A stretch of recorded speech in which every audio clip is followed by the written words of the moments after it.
Somewhere inside your body, there may be a ghost, not a spirit, and not a myth, but a tiny fragment of DNA from a human species that vanished around 40,000 years ago. They built fires in the ancient dark. They shaped stone into tools. They raised children in caves, forests, mountains, and frozen valleys. Then their campfires went cold, but their story did not end in the dirt. Part of them survived inside us.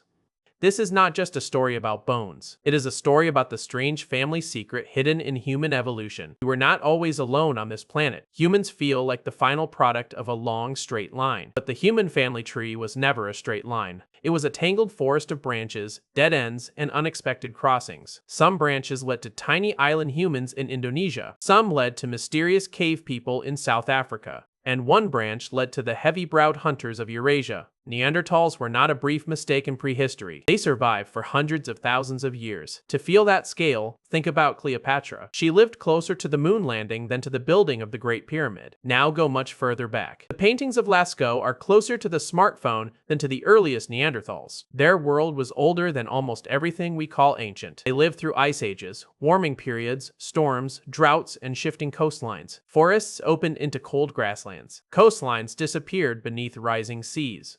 Animals that seem impossible today crossed the same landscapes they hunted. For thousands of generations, Neanderthals mastered that world. They lived from Western Europe deep into Western Asia. They adapted to tundra, woodland, mountains, and coastal places. By the simplest measure in biology, they were successful. They survived. And yet, for a long time, we refused to see them that way. When famous Neanderthal bones were found in Germany in 1856, they disturbed the scientific world. Quarry workers pulled strange human bones from a cave in the Neander Valley. The skull had a thick brow ridge and a shape that did not look quite like ours. The idea that another kind of human had once existed challenged the way people understood nature and themselves. Some scientists tried to explain the bones away. It sounds almost absurd now, but it reveals something important. People were not only studying Neanderthals, they were protecting an idea of human uniqueness. So, the old caveman myth began. Neanderthals became slow, ugly, stupid brutes in the popular imagination. They were treated like failed humans, but the ground kept giving up evidence. More skulls appeared. More skeletons emerged. Tools were found beside ancient bones. Piece by piece, the old story started to crack. Modern science has cracked it even further. With microscopes, scans, and ancient DNA, we can now see Neanderthals in far more detail. The picture is nothing like the stereotype. If a Neanderthal stood in front of you today, the first thing you might notice would be power. They were usually shorter than modern humans, but they were heavily built. They were not weak creatures hiding from the world. They were hunters who lived close to danger. Their noses were large, likely helping move air for a demanding, high-energy life. Their brains were large. In many individuals, brain size was in the same range as ours. Brain size alone does not prove intelligence, but their behavior does. They were not scavengers waiting for leftovers. They hunted large, dangerous animals. They understood landscapes and animal movement. They used terrain, timing, and cooperation. A mammoth, bison, horse, or rhinoceros was not taken by accident. That kind of hunting required planning, but meat was not their whole world. They also ate plants, roots, seeds, nuts, and seasonal foods. Microscopic traces on teeth and tools reveal a life adapted to local conditions. They survived because they could change. Their technology was also far more advanced than the old myth allowed. They did not just smash rocks until something sharp appeared. They prepared stone cores in advance. They planned the shape of a flake before striking it loose. They sharpened, repaired, and reused tools. They also used materials together. One of the most striking examples is birch tar. Neanderthals made a sticky adhesive from birch bark. That process likely required heating bark under controlled conditions. Then they used the tar to attach stone points to wooden handles or shafts. This was not a lucky accident. It was a form of engineering. They understood that two materials could become stronger when joined correctly. At some sites, they collected pigments such as red ochre. They gathered unusual stones, shells, and possibly ornaments. Neanderthals noticed beauty. They cared about appearance, meaning, and objects that carried value beyond survival. Their teeth also became tools. Many Neanderthal front teeth show heavy wear.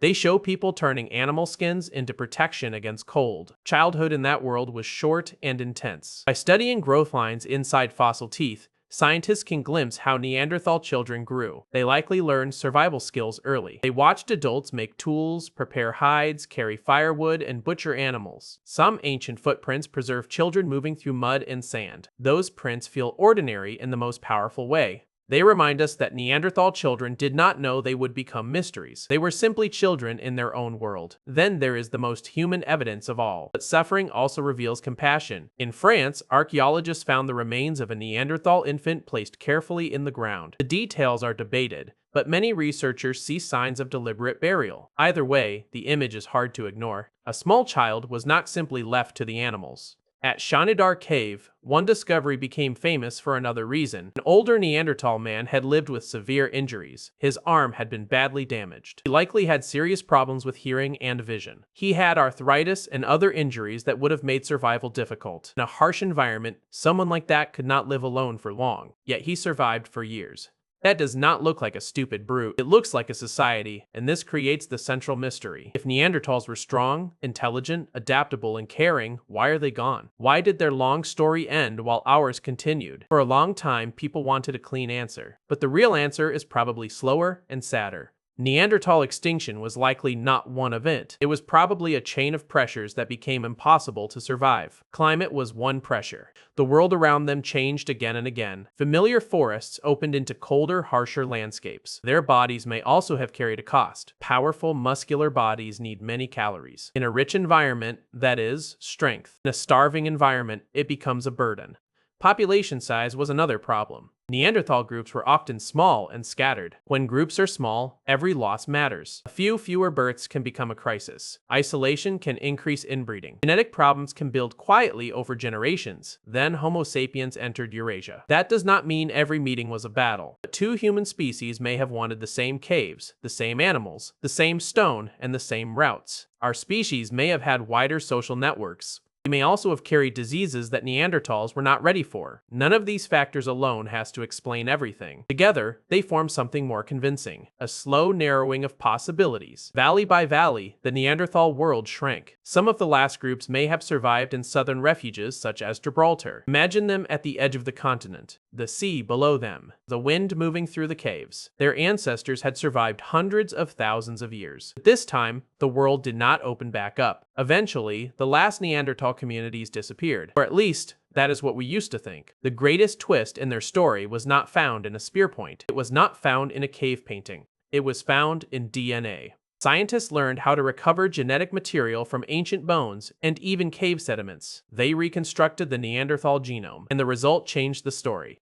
When Homo sapiens left Africa and met Neanderthals in Eurasia, we did not only compete, we also mixed. Homo sapiens and Neanderthals had children together. Those children survived. They had children of their own. Their descendants carried Neanderthal DNA forward through thousands of generations. Many people with ancestry outside Africa carry a small amount of Neanderthal DNA today. Because of later migrations, traces can also appear in some African populations, so the clean line between us and them was never clean at all. Neanderthals were not strangers standing outside our story. For many people, they became part of the family tree. This ancient DNA is not just symbolic. Some Neanderthal variants may influence immunity. Some have been linked to skin, hair, blood clotting, and disease risk. When our ancestors entered new climates and new disease environments, Neanderthal DNA may have helped them survive.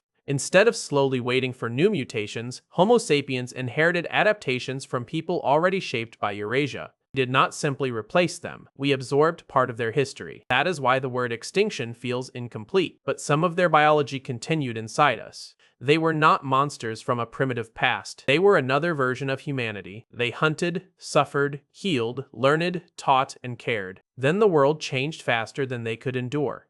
Today, we reconstruct their faces and stare into their eyes because we recognize something there. The tragedy is that we are now the only human species left. Look at your hand. Inside that living body, deep in the code of your cells, there may be a faint echo of them. You are not the end of a straight line. You are the result of many human stories crossing. The Neanderthals lost their world, but a small part of that world survived, and it may still be breathing quietly inside you. Their story is not only about extinction, it is about connection. It is about how humanity was never one simple thing. It is about the strange truth that the past is not always buried. Sometimes the past is alive, and sometimes it is looking back at us from inside our own cells.